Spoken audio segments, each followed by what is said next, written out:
Bonjour à tous et bienvenue pour cette nouvelle vidéo des découvertes à travers le monde. Et aujourd'hui, pourquoi pas partir sur le grand continent, l'Australie. Je ne sais pas si vous vous souvenez ou si vous avez vu ma précédente vidéo, mais nous étions partis en Thaïlande, puisque dans le voyage que j'ai fait entre l'année passée, donc septembre passé jusqu'à mai 2019, après le Népal, l'étape d'après c'était la Thaïlande et c'était un peu une transition avant de rejoindre l'Australie. C'est pourquoi aujourd'hui je vous emmène en Australie, même si au début de ces vidéos j'ai déjà fait une petite vidéo sur l'Australie, sur un des parcs nationaux.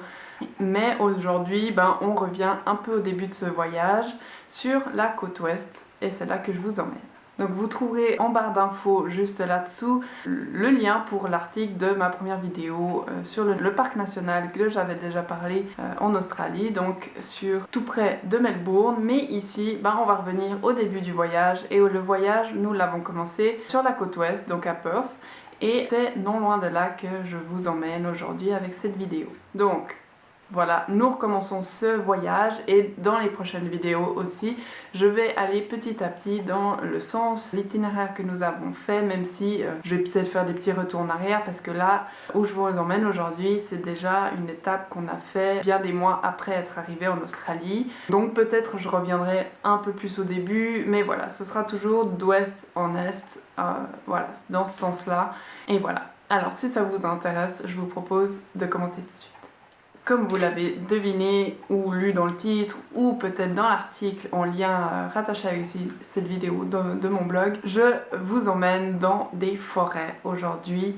Donc il s'agit des forêts du sud-ouest de l'Australie et elles sont assez renommées. Vous verrez très bientôt pourquoi. Donc, comme d'habitude, dans l'article rattaché à cette vidéo, il y a quand même beaucoup plus de détails et je suis plus précise dans la description des lieux, des endroits. La vidéo ici, elle est vraiment faite pour vous donner envie d'y aller et vous dire pourquoi j'ai aimé, peut-être pourquoi j'ai moins aimé, quel aspect j'ai moins aimé. Donc je ne vais pas m'étaler sur les précisions relatives à cette région, mais sachez que c'est une région qui s'étend sur des kilomètres carrés, des immenses territoires de toute la côte sud-ouest. Il y a une région plus particulière où j'avais envie de vous emmener, c'est les forêts de Kari, les forêts d'eucalyptus. Donc ces forêts, elles se concentrent principalement dans la région du Warren, même si elles s'étendent un petit peu plus loin, mais aujourd'hui nous allons rester dans cette région du Warren parce que nous avons fait le plus d'activités à la région d'après où les eucalyptus de ce type continuent, mais nous avons fait moins d'activités là-bas, donc je vous parle un peu plus de cette région où j'ai davantage de choses à dire dessus. Donc en fait, ce qui fait la particularité de ces forêts, c'est qu'elles sont les plus grandes forêts, les plus hautes forêts, pardon, les plus hautes forêts de la province du sud-ouest, parce qu'il y a des karis, donc c'est une espèce d'eucalyptus endémique de cette région et qui sont les plus grands eucalyptus qui poussent jusqu'à 90 mètres, 90 pardon, et du coup c'est pour ça que cette région elle est connue parce que aussi il y a une densité d'arbres dans cette région, notamment due au climat assez humide et aux sols qui sont très profonds, donc les arbres arrivent à s'ancrer davantage et grandir plus haut. Et du coup, il y a un volume de bois dans ces forêts le plus grand de cette région et c'est pour ça qu'elle est connue.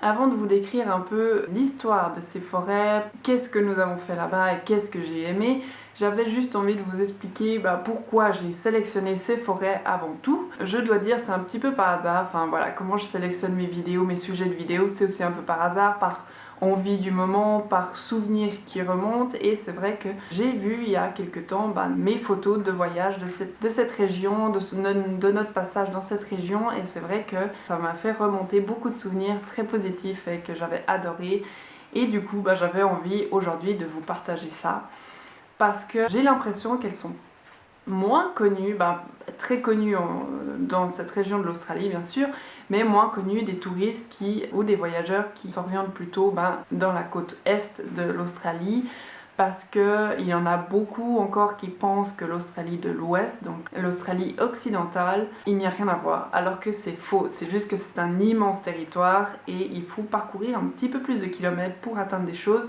Et encore, je trouve que pas besoin d'aller dans des attractions touristiques pour trouver des choses à faire, enfin voilà, un peu d'imagination aussi. Et les paysages sont tout aussi beaux que la côte Est et j'avais envie, du coup, par cette vidéo, vous prouver que l'Australie occidentale n'est pas juste un désert où il n'y a rien.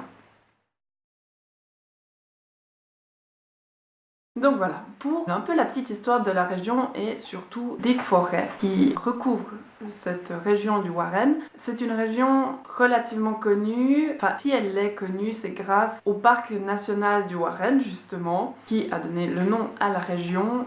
Mais il y a aussi 2 autres parcs nationaux, mais globalement cette région est connue pour ce Warren National Park où il y a notamment le célèbre Dave Evans bicentennial, pardon pour l'accent, tree. Donc c'est le plus grand des caries qui était utilisé pour l'observation des incendies, mais ça je vais y revenir.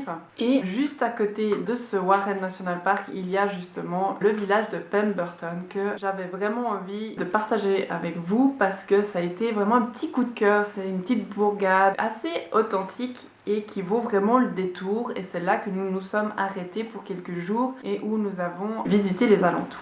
Et aussi parce que Pemberton, c'est, comme il est décrit, le pays des caries. Et ces caries, en fait, c'est les plus grands eucalyptus, comme je vous ai dit. Ils atteignent leur taille maximale à l'âge de 75 ans et ils peuvent durer jusqu'à 350 ans. Et du coup, Pemberton est entouré de ces arbres et cette petite ville, ce petit village a été connu surtout pour son activité de scierie parce que justement, il y avait cette forêt ultra dense autour d'elle. Et justement, cette petite ville est au milieu de 3 parcs nationaux. Et ces caries sont principalement connues aujourd'hui parce qu'on peut les grimper, mais il faut savoir qu'à l'époque, autour des années 1930, ces plus hauts caries, donc ceux qui atteignaient la plus haute hauteur, étaient utilisés pour la détection des incendies. En fait, à l'époque, il y avait quelqu'un qui en faisait son métier, donc ils aménageaient cet arbre, ce tronc, ils en faisaient des escaliers tout autour pour monter jusqu'à 65 mètres, environ 70 mètres. Et là, ils établissaient une petite cabane, donc un point de vue, et la personne qui était chargée d'observer les incendies, il passait des journées entières à communiquer avec les autres personnes dans les arbres pour justement détecter les incendies et les feux au loin. Et actuellement, il y a encore des arbres qu'on peut grimper comme à l'époque. Et dans cette région, il y en a 3 principaux arbres. Donc le Gloucester Tree, qui est environ 3 km, même pas, de Pemberton. Il y a le Dave Evans, comme je vous ai dit, qui est lui un petit peu plus bas de Pemberton en direction de Walpole. Et il y a le Diamond Tree qui est plutôt au nord de Pemberton, mais celui-là actuellement il est fermé pour des raisons de sécurité parce que c'est vrai que c'est des arbres très très hauts et la maintenance doit être très régulière et s'il y a le moindre souci il le ferme au public parce que voilà ça peut être dangereux, il pourrait par exemple tomber ou voilà des pics plus sécurisés, la plateforme qui tient plus très bien, donc dès qu'il y a le moindre incertitude au niveau de la sécurité il ferme ce genre d'arbre, donc il n'y a pas de souci à vous faire, s'il est ouvert c'est que c'est sécurisé. Et il y en a un autre un petit peu plus loin en direction de Walpole justement, mais un petit peu moins connu, qui s'appelle le Burrara Tree, et celui-là il est complètement fermé, donc ça fait des années et des années qu'il est fermé, enfin qu'il est interdit au public de monter, mais ils ont décroché la cabane initiale qui était au sommet, ils l'ont posée par terre, enfin au sol, et on peut la visiter. Et voilà, il y a des petites explications sur l'historique de la région et l'utilisation de ces eucalyptus justement. Donc voilà, nous avons globalement fait des petites randonnées à travers ces forêts et grimpé en haut de ces arbres, donc on en a grimpé 2 justement, les 2 plus grands de la région. Et en fait nous sommes arrivés à Pemberton et il faut savoir qu'il y a une piscine naturelle, donc c'est une piscine plutôt aménagée quand même, mais c'est avec de l'eau de la rivière, donc c'est naturel, c'est juste qu'il y a une délimitation un peu style piscine. Je vous mettrai des photos bien sûr comme d'habitude tout au long de cette vidéo, et vous verrez notamment cette piscine naturelle qui est gratuite et qui est très agréable. Donc du coup on s'est baigné, même s'il y a des risques de serpents venimeux, mais il ne faut pas vous inquiéter parce qu'il y a quand même un garde forestier ou un garde du parc national qui est là et qui vérifie quand même assez régulièrement les environs. Et puis de toute façon, si on voit un serpent, il ne faut pas essayer de l'effrayer ou voilà, le pousser au loin ou même de le tuer, parce que c'est là qu'il va devenir agressif et riposter. Enfin voilà, c'était la minute un petit peu sécurité, mais c'est vrai qu'on a, avant de se lancer dans cette piscine, on a préféré poser des questions. Donc voilà, au cas où, ne soyez pas surpris si vous voyez des serpents, ça arrive très souvent en Australie. Donc voilà, on a visité à vélo la petite bourgade qui est en colline, donc voilà, on a fait chauffer les mollets, mais c'est vraiment un joli coup de cœur. La petite ville est très jolie, un peu abandonnée, un peu comme ces petites bourgades fin fond de l'Australie. Donc voilà, après on est parti grimper le Gloucester Tree, donc à environ 3 km comme je vous ai dit. On a pris de nouveau les vélos parce que si vous allez en véhicule, il faut savoir qu'il y a la taxe d'entrée des parcs nationaux qui s'applique aux véhicules, mais à pied ou en vélo, il n'y a pas. Donc du coup, on a laissé la voiture et on est parti en vélo. Donc le Gloucester Tree, franchement ces arbres, si vous avez un peu le vertige, ou non pas un peu, ou même, enfin beaucoup, moi j'ai un peu le vertige mais j'y suis quand même allée et c'est faisable, mais il faut quand même bien s'accrocher parce que c'est vrai que le cœur il bat fort, parce que en fait c'est que des petites tiges, vous verrez sur les photos, c'est impressionnant, enfin on n'est pas sécurisé vraiment, mais voilà, monter jusqu'à 53 mètres celui-là il fait, voilà, ça fait un peu des frissons, mais la vue elle en vaut vraiment la peine. Et après il faut tout redescendre en sens inverse, mais c'est vraiment une très belle expérience, voilà, qui est assez unique en son genre dans le monde, mais en tout cas moi j'avais jamais fait ça, j'ai vraiment beaucoup aimé. Et du coup on a planifié pour le lendemain justement un arbre encore plus haut. Mais avant de se déplacer au célèbre Dave Evans Bicentennial Tree, on est quand même parti un petit peu...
Et voilà, du coup, après, on est parti un peu plus loin et on a rejoint le Burrara Tree, comme je vous ai dit, mais il était fermé. Et du coup, on a un peu observé les environs et on s'est surtout baladé jusqu'à une cascade, ça s'appelle Lane Pool Falls. Mais il n'y avait pas d'eau parce que c'était pas la saison, c'était la saison sèche encore, donc du coup, on a eu un petit... Mais voilà, c'était sympa, il y avait presque personne. Enfin, dans ces régions, comme je vous ai dit, les gens ils s'arrêtent pas beaucoup. Ils vont plutôt un peu plus loin que Walpole, il y a la vallée des géants et ça c'est beaucoup plus réputé parce que c'est des plateformes entre les arbres, enfin au niveau de la canopée presque. Et ça il y a beaucoup plus de monde. Mais nous on l'a pas fait parce que justement on avait déjà monté sur plusieurs arbres. Mais du coup nous on a fait des activités où il y a beaucoup moins de monde et ça c'était vraiment génial. Donc voilà, j'ai tout dit ce que j'avais à dire je crois sur le sujet. Si j'ai oublié quelque chose, je vous le mettrai soit en barre d'infos, soit forcément dans l'article en lien avec la vidéo. Et puis pour conclure, ben voilà, comme vous l'avez certainement senti dans ce que j'ai dit, j'ai vraiment tout aimé. Un peu comme, enfin en Australie, je pense pas que j'arriverai à vous dire des points négatifs sur ce qu'on a fait parce que, bah voilà, si on n'aimait pas quelque chose, bah on partait en fait. Il n'y avait vraiment que des choses qu'on aimait, donc voilà. Et là, cette partie de l'Australie, surtout l'Australie occidentale, on a beaucoup aimé. Et ces forêts, ça a changé justement parce qu'au début de notre voyage, on a longé la côte, vraiment on était tout le temps tout proche de l'océan. Et là on se retrouve au milieu de forêts vraiment incroyablement belles.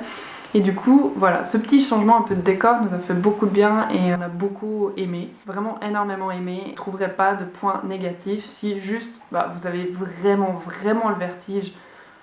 Bah, voilà, peut-être que ça vaut pas la peine, et encore, les voir depuis en bas, ces immenses arbres, c'est toujours aussi impressionnant, et même le décor environnant, ça vaut vraiment la peine. Donc voilà, j'espère que vous avez aimé cette vidéo et que ça vous a donné envie d'aller découvrir cet endroit. N'hésitez pas à mettre un petit j'aime, à vous abonner à ma chaîne, et surtout à enclencher la petite cloche, donc les notifications, comme ça vous serez toujours au courant des prochaines vidéos que je vais publier et des articles rattachés. N'hésitez pas à aller faire un tour sur mon blog. Comme ça, vous avez plus d'explications. Et puis, en attendant la prochaine vidéo, je vous mets mes anciennes vidéos là. Et puis, n'hésitez pas, si vous avez des questions, vous savez que je suis toujours disponible pour répondre. Et je vous dis à très bientôt et un bon week-end. Bye bye.